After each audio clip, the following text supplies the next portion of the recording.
Hey guys, Nick Espinoza, your chief security fanatic here, and today we're going to be talking about Windows 7 and Windows 2008. And I'm not going to get into the default. I think pretty much everybody on the planet knows that it's essentially going end of life January of 2020. So please make sure you're updating, to newer versions of Windows. And if that's news to you, it's going out of date January 2020. Please update to a new version of Windows. But that's not actually what I'm talking about right now.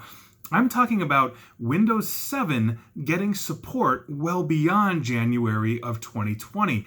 And basically, the only one that's really going to be able to get support in the public sector are voting machines. Now, here's what's going on. Microsoft just came out yesterday on Friday and said that they are going to offer Windows 7 operating systems security support through the 2020 election in the United States.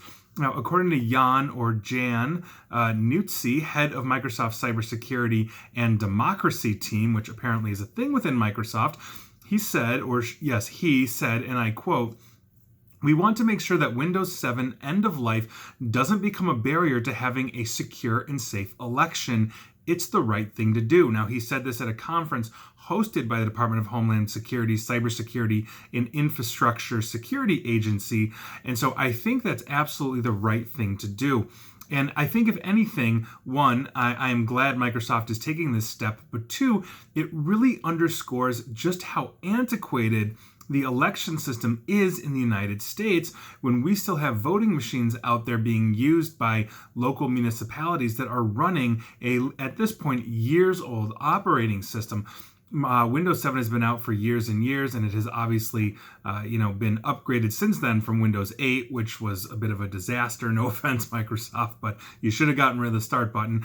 And Windows 10, which is the current operating system, and Windows 10 itself has gone through major changes and upgrades as well on that platform. So I think this really shows that we need to make sure that we are continuously funding elections in terms of giving money to local municipalities to ensure that voting machines are up to date and secured with things like proper firewalls, isolation from the internet. I don't think there should be any electronic voting machine that can get to the internet, until the votes have been tabulated, and even then, I think updates to those things should be downloaded, manually and installed. But again, I wear a pretty large tinfoil hat due to my job in cybersecurity.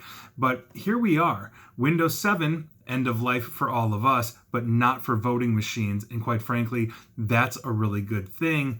And we really need to enhance our election security. And so that is your news of the day. And please like, share, follow me here on Facebook and Twitter at NickAESP. And as always, stay safe and stay online. Thanks, guys.